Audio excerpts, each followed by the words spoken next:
No documentário Quanto Tempo o Tempo Tem, lançado em 2015, a própria diretora e roteirista começa relatando que o tempo tem passado tão rápido que ela já deixa a árvore de Natal montada dentro do armário.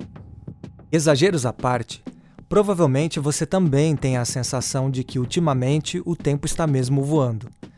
O ano de 2020 pode até ter demorado para chegar ao fim, mas dá a impressão de que 2021 está com pressa e que não vai demorar para virarmos a página do calendário. Mas de onde vem essa percepção de que o tempo está cada vez mais curto, se o tic-tac do relógio continua basicamente no mesmo compasso há séculos? O que parece é que a nossa vida pisou no acelerador e se esqueceu do freio. Porém, qual é a relação entre essa corrida desenfreada e o que o filósofo sul-coreano Byung-Chul Han chamou de sociedade do cansaço? Essa expressão, aliás, se popularizou por meio do livro que ele publicou, inclusive em português, pela editora Vozes, e através também de um documentário apresentado num festival de filmes da Alemanha, onde Chul Han leciona. E será que, de alguma forma, a pandemia irá influenciar uma mudança de ritmo da sociedade? É sobre essas e outras questões relacionadas à correria do nosso dia a dia que vamos conversar hoje. Eu sou Wendel Lima e, junto com Márcio Tonetti, vamos apresentar aqui o novo episódio do podcast da Revista Adventista.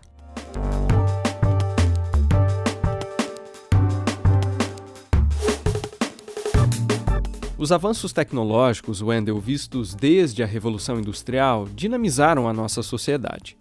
A chegada da eletricidade nas grandes cidades, por exemplo, ajudou a apagar as fronteiras entre o dia e a noite. O ritmo das fábricas determinou a cadência da vida. O tempo passou a ser cronometrado e percebido como algo contínuo, linear, que corre sem parar 24 horas por dia, 7 dias por semana. Parar as máquinas e não trabalhar, nem transportar ou vender, significaria perda de tempo e dinheiro. E foi assim que os motores das fábricas passaram a girar cada vez mais rápido, acelerando a produção, como retrata o filme clássico Tempos Modernos de Charlie Chaplin.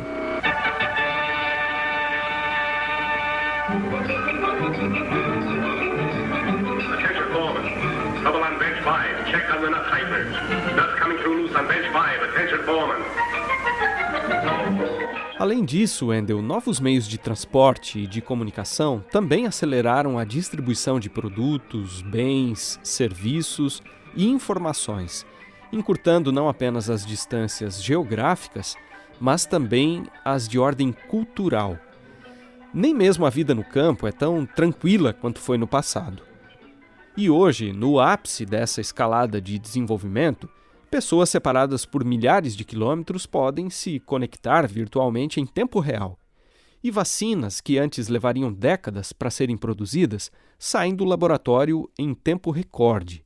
É verdade, Tonetti. Esse dinamismo científico e tecnológico trouxe benefícios para a humanidade.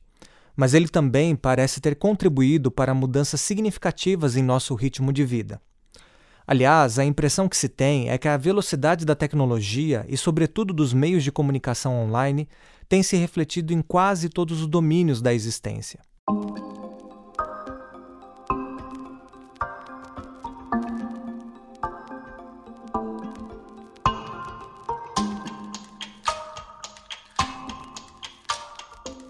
O Dr. Eugênio Trivinho, professor e coordenador geral do Centro Interdisciplinar de Pesquisas em Comunicação e Cibercultura, na PUC de São Paulo, é um dos que tem estudado esse fenômeno social e seus efeitos.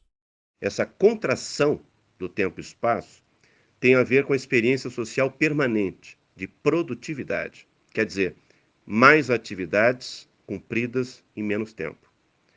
Nas últimas décadas, a intensificação desse produtivismo como valor inquestionável na esfera do trabalho, em prol do rendimento mensal, e na esfera do tempo livre e de lazer, duas esferas misturadas há tempos, quer dizer, esse produtivismo tornou nossa subjetividade refém fácil do imperativo da urgência, dos prazos exíguos, das metas a serem batidas e assim por diante. As tendências neoliberais em curso aprofundaram essa sensação de saturação. Elas regram que cada indivíduo deve ser uma empresa em favor de si e da sua família. Se algo não resulta bem-sucedido, a responsabilidade recai sobre o próprio indivíduo. Essa sina de democratização das práticas é uma ideologia estrutural já materializada no processo social. As tecnologias digitais miniaturizadas, ao permitirem operações a partir do corpo e com toda a facilitação manual, serviram ao incremento dessas tendências neoliberais. A própria sensação de ausência de tempo semanal para uma serenidade mais prolongada joga um papel crucial na produção da própria sensação de aceleração do tempo. No livro intitulado Aceleração, a transformação das estruturas temporais na modernidade, publicado em português em 2019 pela editora Unesp, o sociólogo alemão Hartmut Rosa diz que nos últimos 200 anos, aproximadamente, houve pelo menos duas grandes ondas aceleratórias. A primeira delas teria ocorrido justamente no contexto da Revolução Industrial, como resultado das inovações técnicas. Já o segundo grande impulso acelerador, segundo Rosa, aconteceu mais recentemente, na transição do século XX para o XXI. Essa segunda onda está intimamente relacionada com o surgimento de novas tecnologias que permitiram a comunicação instantânea. Mas a lógica e o processo que elevaram a velocidade a esse patamar merecem uma contextualização, né, Wendel? Por isso, o professor Trivinho explica com mais detalhes que a aceleração no capitalismo, para ficarmos somente nesse terreno, vem de longe. Alguns marcos são aí importantes. Primeiro, essa aceleração coincide com o próprio surgimento histórico desse modo de produção, na época do Renascimento Europeu. Poveril evidenciou que o capitalismo é um modo de produção de disputa por velocidade. Segundo, a Revolução do Iluminismo, na França, e a Revolução Industrial na Inglaterra, no final do século XVIII, juntas, ao cimentarem, digamos assim, a ideologia do progresso técnico e tecnológico que nos legou a modernidade nos moldes atuais, representaram as duas revoluções, guardadas as proporções de época, um surto renovado de aceleração social. Terceiro, seguiram-se duas longas guerras mundiais. Elas incubaram um processo que nunca mais seria perdido, sobretudo após a Segunda Grande Guerra, isto é, a disputa pela supremacia no domínio da velocidade técnica e tecnológica, velocidade estratégico-militar, velocidade político-administrativa, velocidade econômico-social, de produção mediático-cultural, de notícias, imagens, informação, dados, etc. Quarto, essa disputa por velocidade se agudizou, poderíamos dizer, enlouqueceu ao longo da Guerra Fria.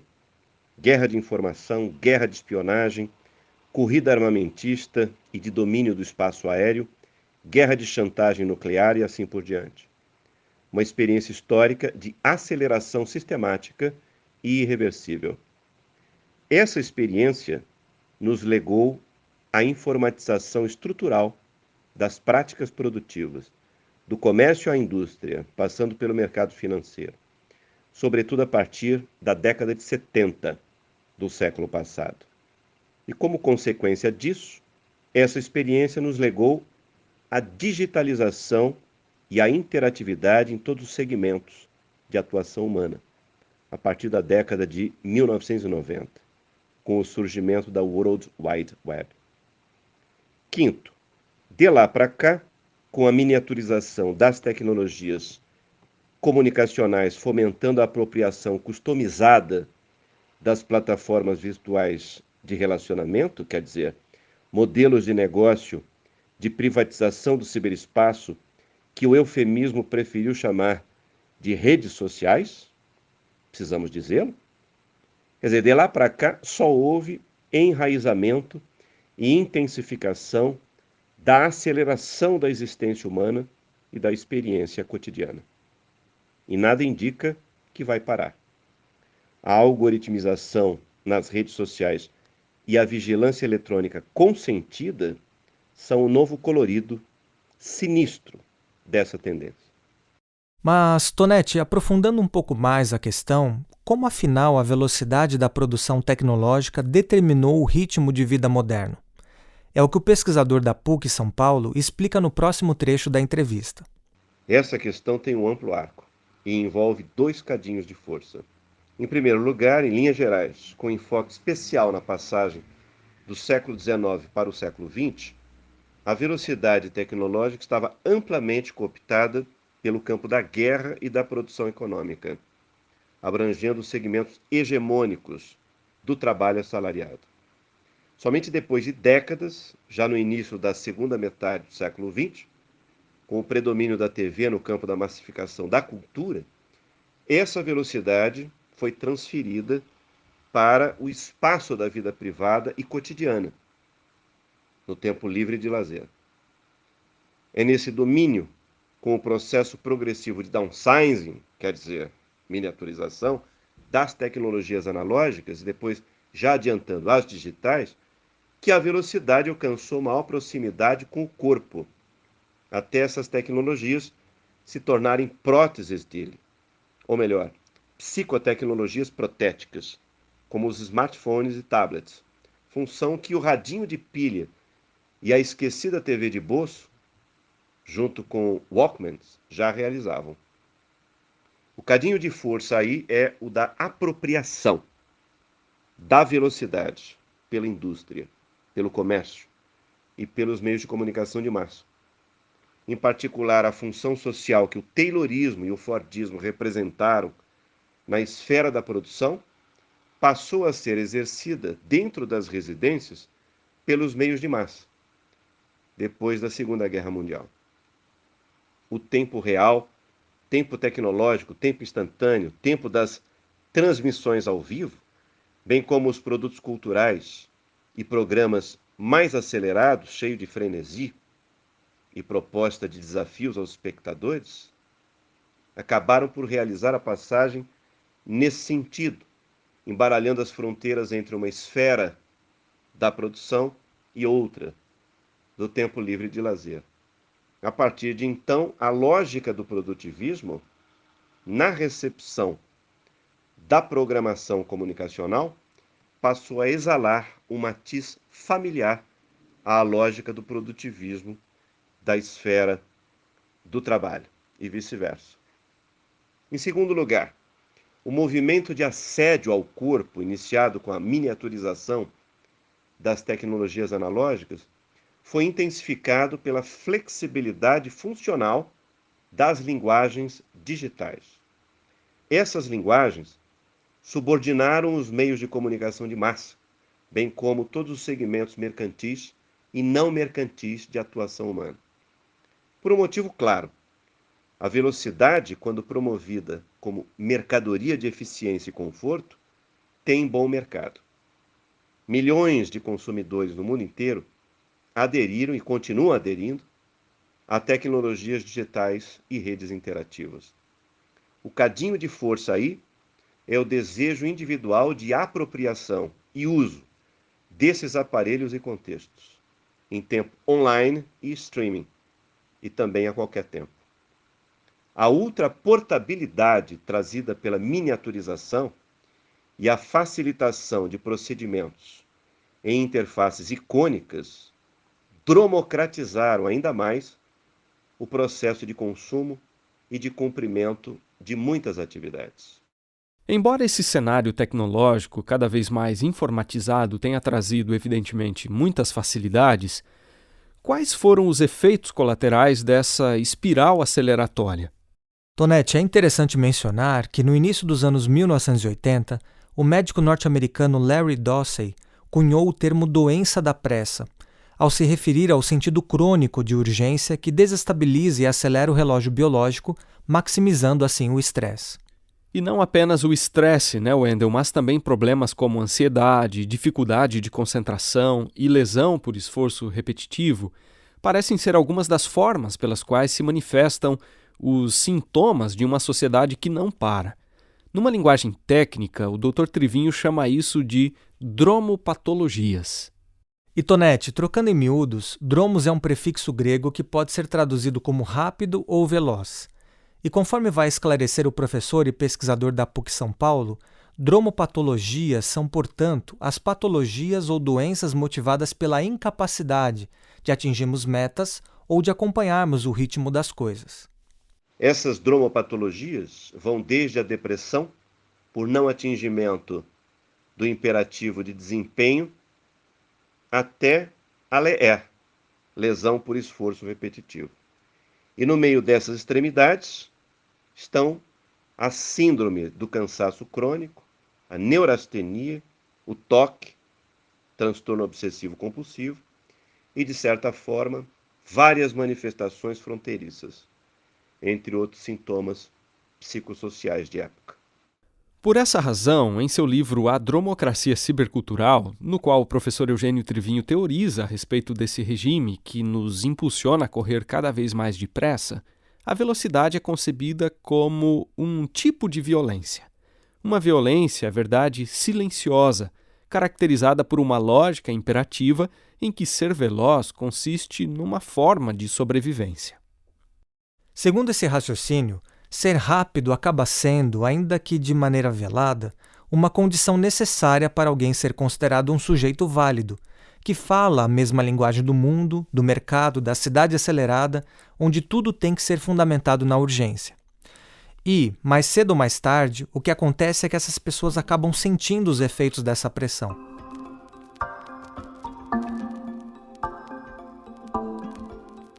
Talvez, Wendel, isso nos ajude a entender por que, nos últimos anos, surgiram inúmeros serviços de consultoria e aplicativos visando ajudar as pessoas a gerenciar a agenda.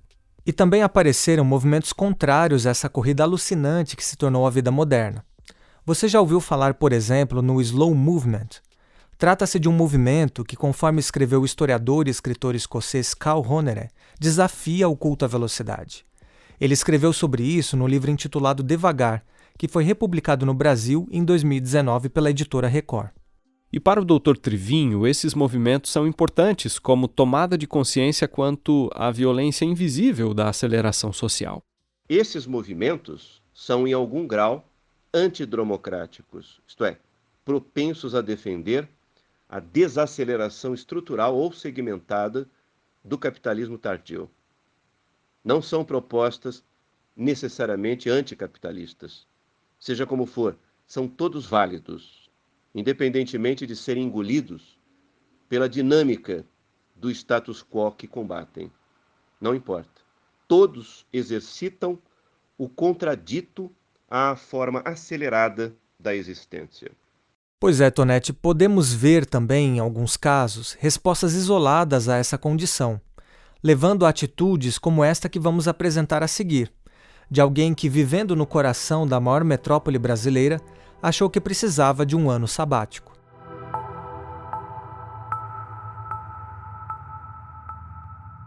Há 2 anos, um outro compasso do relógio começou a pedir passagem em minha vida.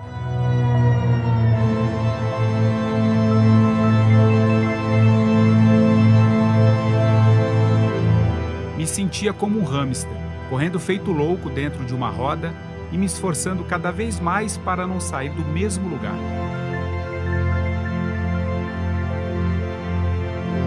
Algo não fazia mais sentido para mim. Estava no auge da minha carreira profissional. Mas aos 45 anos, resolvi que era hora de dar um tempo. Tirei um período sabático. A melhor definição que encontrei para dizer que simplesmente precisava parar.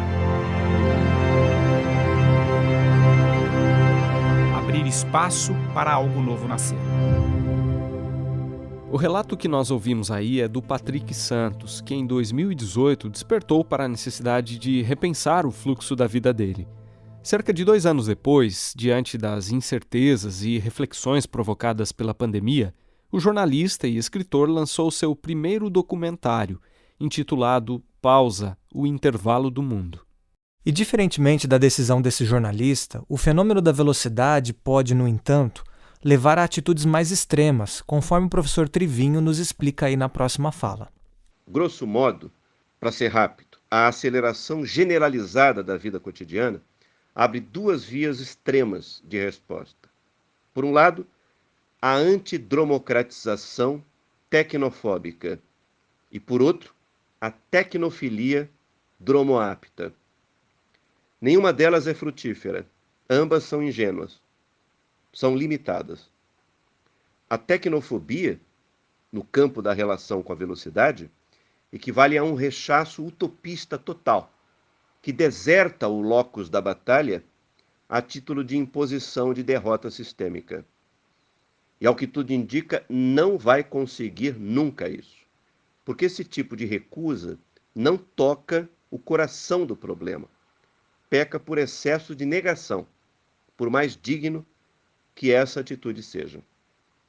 Por sua vez, a tecnofilia dromoapta segue conforme o mainstream e colabora de bom grado para a reprodução dele. Não questiona os modelos de vivência mediados tecnologicamente. Peca por fraca consciência do contexto histórico. Em termos gerais, o pesquisador da PUC entende que os chamados movimentos de desaceleração, que a gente mencionou há pouco, têm explorado perspectivas alternativas a esses extremos. Porém, ele acredita que, em alguns casos, discursos e práticas em torno de um modo de vida muito distante da realidade do mundo de hoje, fora do raio de influência da mediação tecnológica e midiática, por exemplo, representam um ideal utópico de desaceleração, que às vezes beira a própria aversão à tecnologia.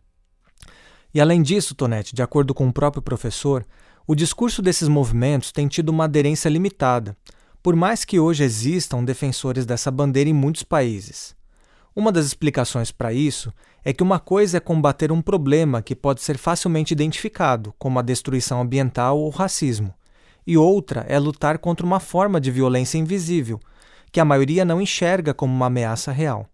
Em relação à aderência coletiva ao discurso e às práticas desses movimentos, ela tem tido mais um caráter fragmentário e segmentado, e isto por milhares de membros que cada movimento tenha, nos países em que eles surgem e crescem, e também no mundo inteiro.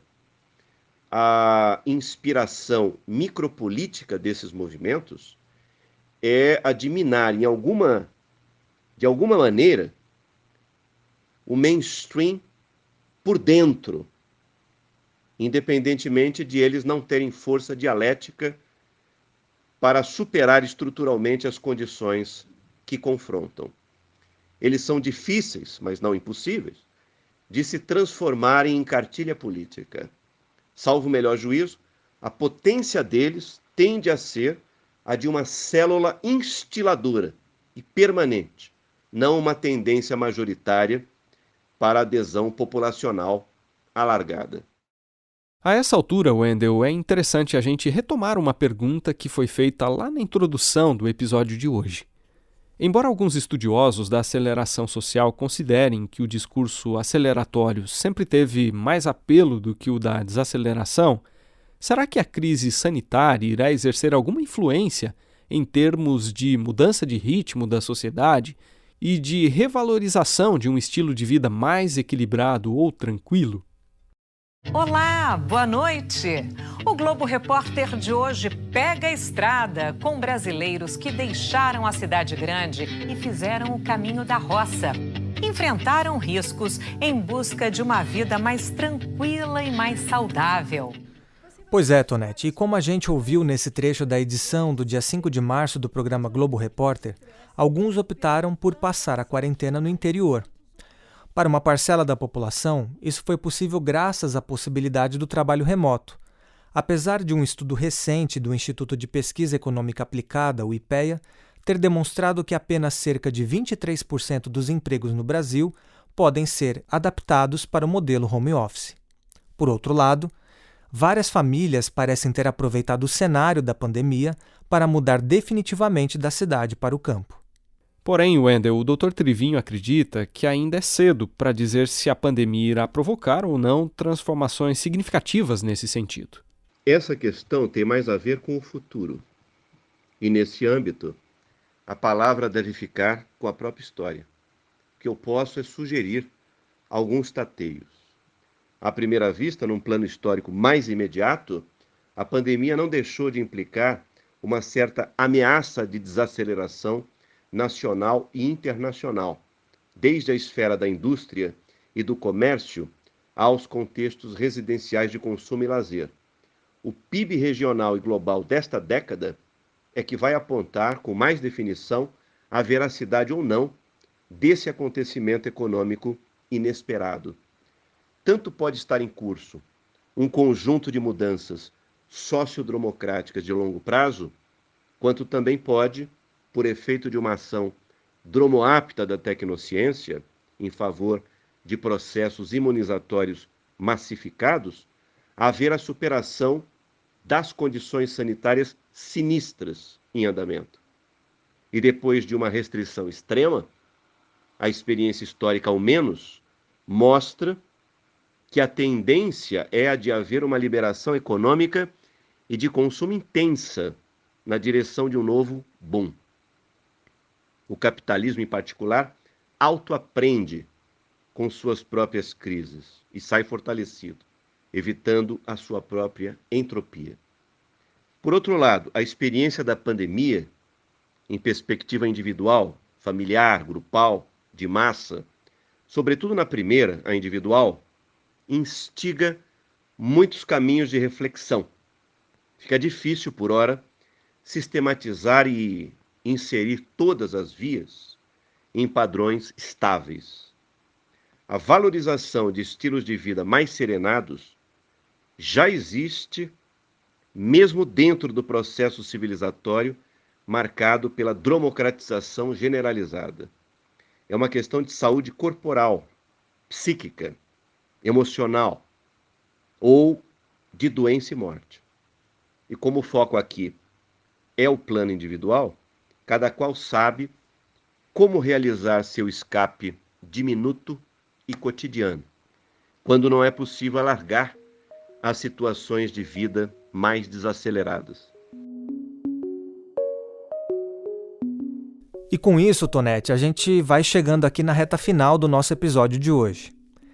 Ainda que buscar alternativas à vida agitada seja visto como algo inviável ou mesmo indesejado pela maioria das pessoas, e que as tendências apontem para um futuro cada vez mais urbanizado, a gente percebeu ao longo desse episódio que movimentos contrários a essa mentalidade têm surgido, embora, é verdade, com adesão limitada. Mas diante disso, talvez a própria publicidade tenha que rever seu apelo e sua linguagem. Na realidade, a cultura ocidental tem perseguido a velocidade há muito tempo. A diferença agora é que essa mercadoria está disponível como nunca antes.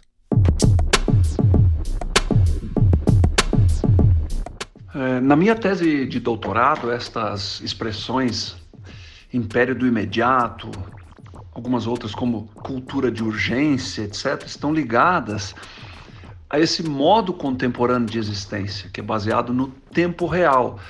Isso tem base, influência da tecnologia de alto desempenho e acaba se espalhando por toda a existência e também pelo sistema de comunicação mercadológico, né, que visa divulgação de produtos e vendas.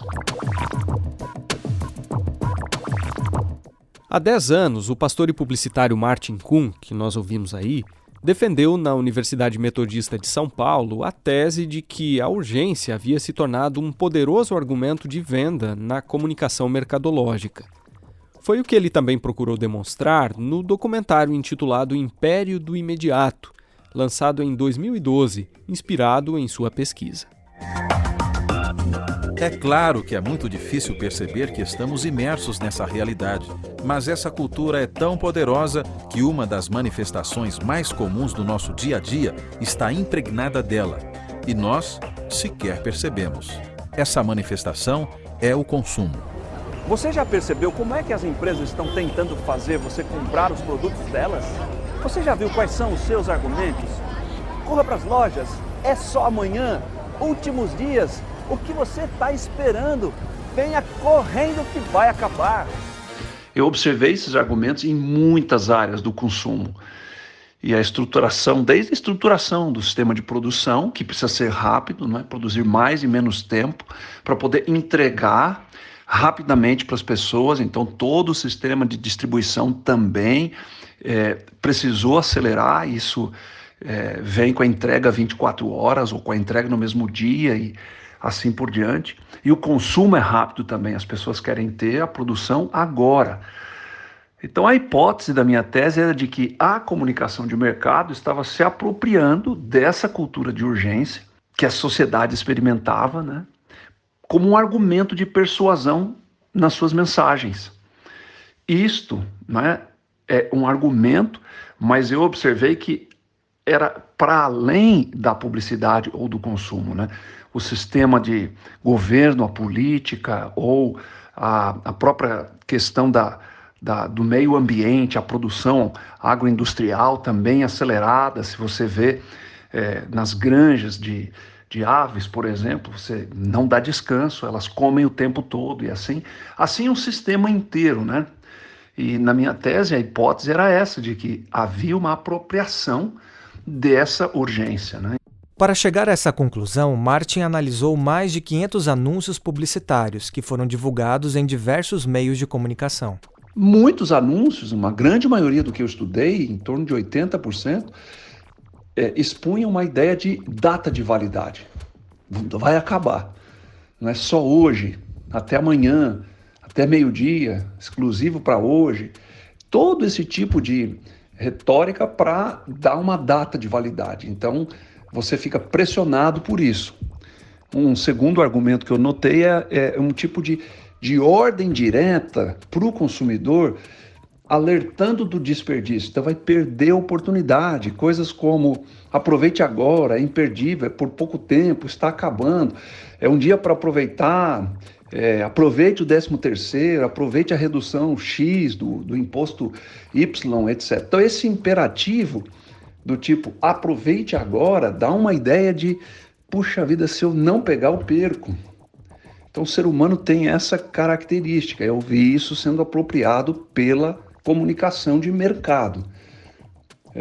Uma outra coisa que predominava nesses anúncios é o contrário do sistema de desperdício, não bem o contrário, mas um reforço. Então, olha, você vai perder uma chance, aí vem o tipo assim, corra agora, corra para as lojas, chegue cedo, chegue antes que os outros. Então, um tipo de estímulo à ação imediata, né? Venha correndo, ligue agora, venha antes que acabe. E ainda mais que é um quarto dessa lista aqui, o discurso do tipo, o que você está esperando? Não espere mais um minuto, não perca tempo, não perca a oferta. Você vai se arrepender depois. Até quando você vai ficar no quase? Não vai sobrar nada para você, você tem 5 minutos para ligar. Então, esse império do imediato, que eu recortei do ponto de vista do consumo, ele usa este sentimento de urgência para fazer com que o consumidor decida, compre, decida, tenha a ação de consumo. O estudo do Dr. Martin Kuhn, que é reitor do Centro Universitário Adventista de São Paulo, UNASP, foi realizado, como nós dissemos, há uma década. Porém, ele acredita que permanece essa ênfase imediatista. Para o pastor e publicitário, a velocidade se tornou uma mercadoria bastante desejável no mundo de hoje. E, na sequência, ele vai explicar como a publicidade tem explorado essa necessidade, entre aspas, Wendel. Cada vez mais o conhecimento e a tecnologia se torna comum a todos os negócios. Então, não só a qualidade do produto, mas como sua imagem, são construídas com esmero e tem muita gente com a mesma força, com o mesmo conceito, com a mesma credibilidade ou com credibilidade semelhante. Então, você tem um certo funil que é a capacidade do mercado consumir. E quando esse funil, vamos dizer, sendo redundante, afunila, espreme, alguém tem que entrar na frente. E eu observei que a urgência, ela se tornou um argumento importantíssimo para mover o sistema de produção, distribuição e consumo. E as pessoas gostam disso, elas vivem assim. Nós estamos assim o tempo todo, podem observar, é hábito de consumo, é hábito de conexão, fazendo muitas coisas ao mesmo tempo, esse ritmo aí, né? Eu diria que o consumidor hoje, ele vive uma espécie de um palco de caos, né? Entupido de informações, de mensagens. Com isso ele fica ao mesmo tempo disperso e atônito, muitas vezes até meio paranoico, né? As escolhas parece que vão em todas as direções, os anúncios, os apelos são avassaladores, propõem tudo, né? O tempo todo, e a gente tem aí uma situação complexa que precisa ter atenção da nossa parte, né? Para Martin, a prática do repouso sabático ajuda a repensar essa lógica. Aliás, conforme explica Eugênio Trivinho, alguns marcos religiosos realmente funcionam como freios à existência desenfreada. O Shabat, marco judaico de descanso durante a semana, que aliás me lembra o momento redentor de libertação de uma escravidão implacável, o Shabat serve de legitimidade sagrada para conceder tempo de calmaria a indivíduos e famílias. Em geral, datas ou períodos determinados pelas religiões têm esse efeito social, num processo civilizatório em que o trabalho intenso é regra legal durante toda a semana. Da mesma forma que os movimentos sociais de desaceleração que comentamos antes, esses marcos e regras religiosos sustentam uma pragmática antidemocrática intermitente. Funcionam como freios e contrapesos importantes, apesar de temporários.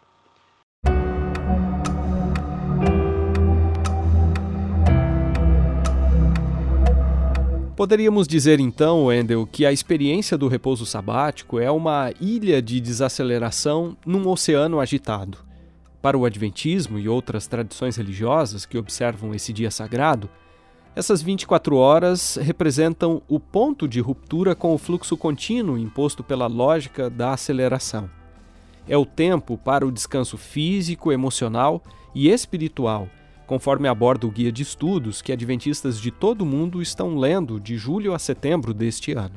O sábado é uma relação, é um espaço preservado no tempo. Deus nos criou e criou esse dia de descanso muito antes, inclusive, de ficarmos cansados. Então, a lógica não é só de carregar a bateria.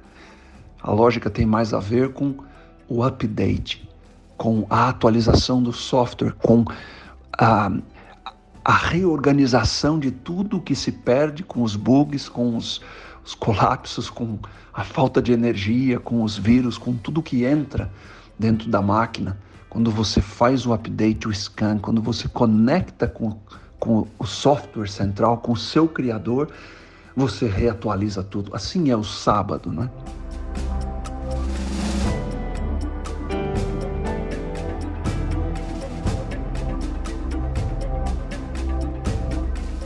Com produção, roteiro e edição de áudio de Márcio Tonetti, apresentação de Márcio Tonetti e Wendel Lima e direção de jornalismo de Marcos de Benedicto, o episódio de hoje fica por aqui. Se você gostou desse, tire um tempinho para ouvir outros no Spotify, no Google Podcasts, no YouTube e no Sevencast. Então, até o próximo.